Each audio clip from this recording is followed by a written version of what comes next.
All right, guys, I need help with a decision, and you can help me make it with this video. So stay tuned, and let's see what that decision is going to be.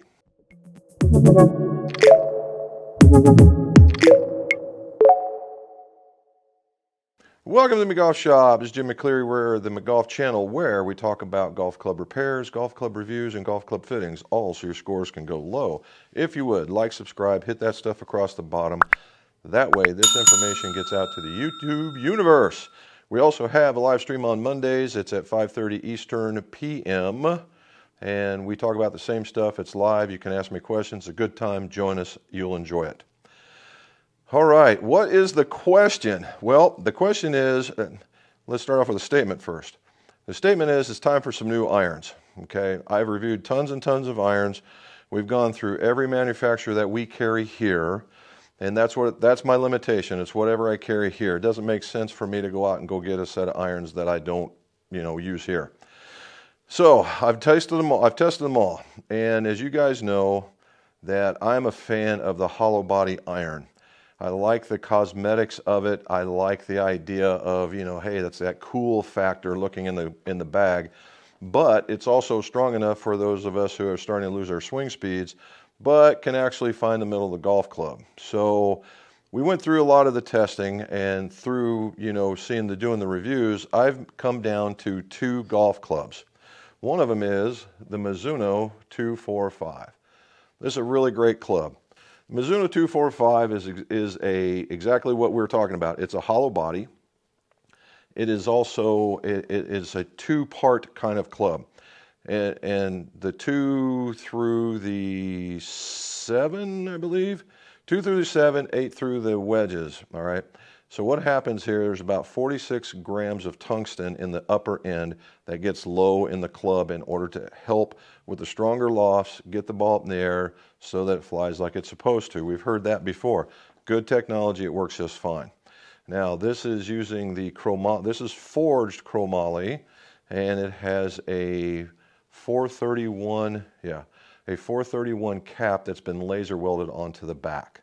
Now in the lower irons, they tend to use a 1025 steel, and they put a 17.4 cap on the back, and there's a bit of tungsten, but it's more geared towards the bottom toe area, and that's how they've designed theirs. Now it has very little offset in true Mizuno form, and the sole on it is probably a little wider than most of the offerings in the Mizuno Pro line. Now, in comparison to the hot metal, it is very thin, okay? Now, I like this one, and I know if you can't see it, but there it is. What they've done here, it's not a huge radius, but the leading edge has been killed, and the trailing edge has even been rounded more. Now, from the website, it talks about an increased bounce angle in the top so that you don't get stuck, which is another great thing. This is a good head, all right? I've had a lot of success fitting with this. It is surprisingly good for even an average style golfer. So that's that one.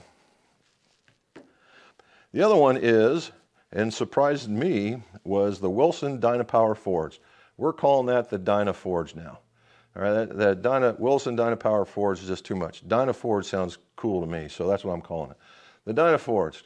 All right, the dynaforged is exactly what it sounds like. It's an 8620 steel that's been forged into this particular shape.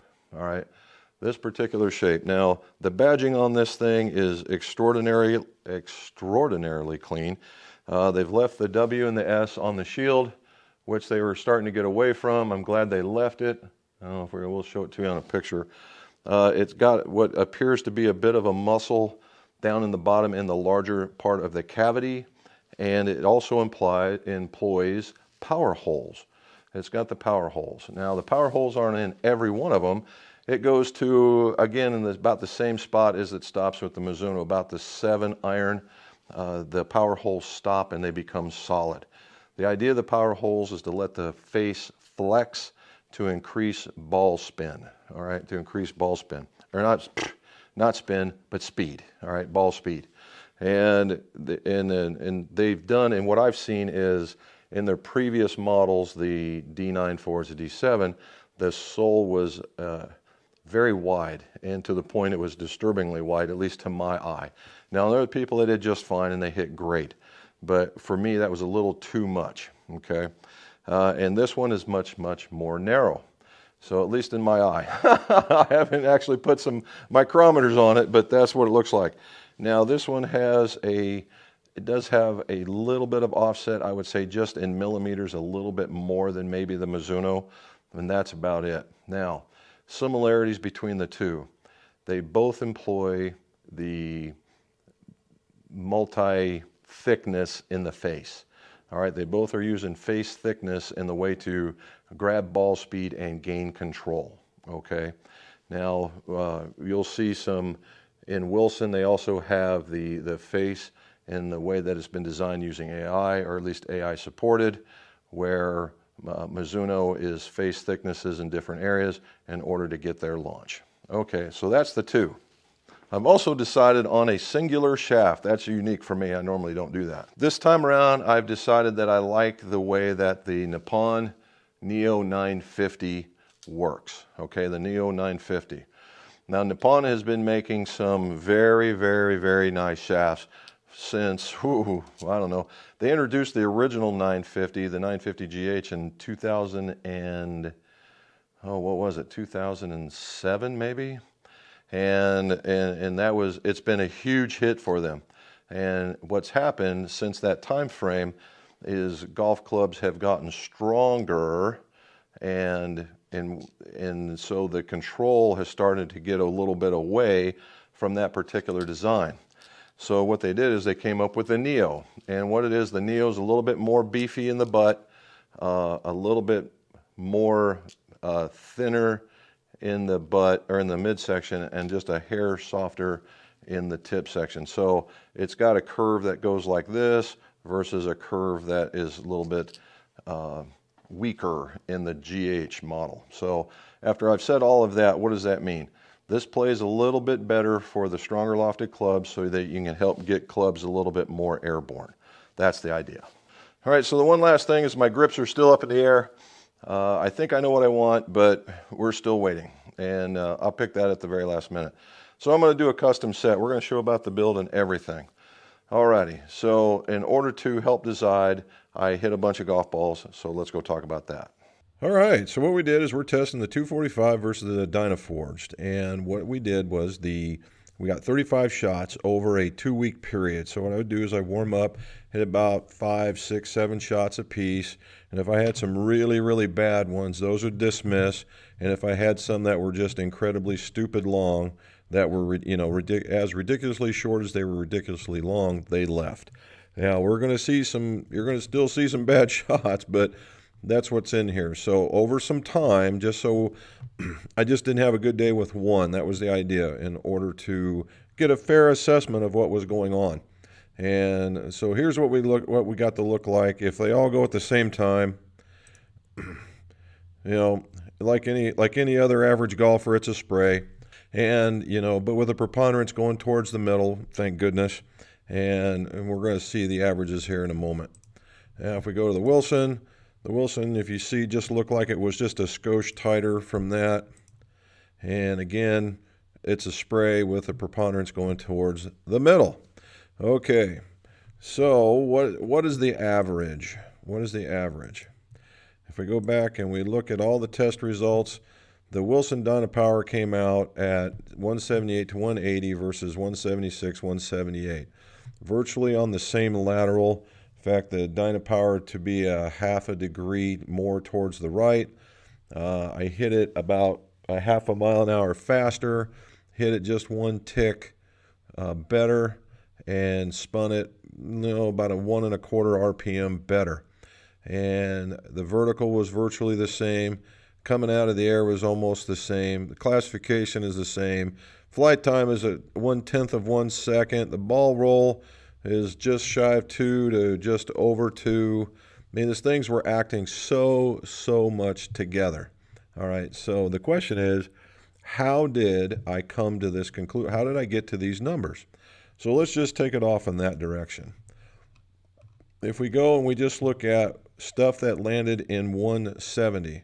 So we got 1, 2, 3, 4, 5, 6, 7, 8, 9, 10, 11, 12, 13, 14. 14 of them landed in the 170. That's a 10-yard gap, keep in mind. And I got one in the 160. So I got one 160, and we got 11 in the 170s. Okay, so let's go see what we did in Mizuno. So we got 1, 2, 3, 4, 5, 6, 7, 8, 9, 10, 11, 12, 13, 14, 14. All right, got 14. But I have a whole bunch of 160s. I got one. Let's go to the top again. And we got 1, 2, 3, 4, 5. That was in the first sets of testing too, by the way. And then we don't see another 160 until right there at the end. So we got 6. So obviously we have a handful of shorter ones than we do of the in comparison. Now they're very, very close in the 170s, 2 or 3 shots. Now for 180s, we have 1, 2, 3, 4, 5, 6, 7, 8, 9, 10, 11, 12. 12, and I see 2 190s. So 12 and 2. Alrighty, for Wilson, 12 and 2. We got to beat 12 and 2. 1, 2, 3, 4, 5, 6, 7, 8, 9, 10, 11, 12, 13, 14, 15, 16, 17. So more 180s. And then my 190 shot, I got 1 and 2 and 3. So as you can see, what it was making up for, the reason why on the average is a little bit less, it had more 160s than it did any of the rest. Outside of that, I think the Wilson overcame on the as a whole. Now, according, that's all good shots and bad shots. And I was going to take some out, but I decided against it. If I just took out 5 160s, I think the numbers would pretty much be the same. Alrighty, so now grouping wise. All right, this couldn't have come out any better with Mizuno being blue and Wilson being red, since that's their primary colors. So if we go to the single view, this is the landing pattern for the dynaforged. As you can see, the preponderance is just inside the right, inside the 10-yard line. There's quite a few pulled out here, and I've also let a few get off to the right, but getting down towards the middle. If we look at the Mizuno's a little bit wider, but as you see, is just a hair straighter. There's the preponderance is more towards the middle with fewer over to the right, and just depends on how bad right you want to call bad right. But as a whole, when you surround the center line, the Mizuno went maybe just a hair straighter. That could be considering from the maybe a hair less offset. Also, the other part is, I didn't tell anybody, was that the iron I used was a 2-degree upright versus the other one being flatter. So if I increase the lie angle, I might end up with the same kind of pattern. But if we look at the consolidated view again, the Mizuno is just 1169 versus Wilson is 927. All right, so we've seen quite a bit of this. Again, we'll show you the Mizuno in flight. And it got up in the air. These are 6 irons. It's not a bad little setup. And then we get this one, and there's the Wilsons. And it shows just a little tighter. Still, everything got up in the air. That was really a good thing. Alrighty, so let's go back and talk about this competition a little bit more. All right, that couldn't get any closer than any one person would want unless they're exactly the same. 2 yards really is not a lot, okay? If one of your priorities is distance, then there's a clear winner.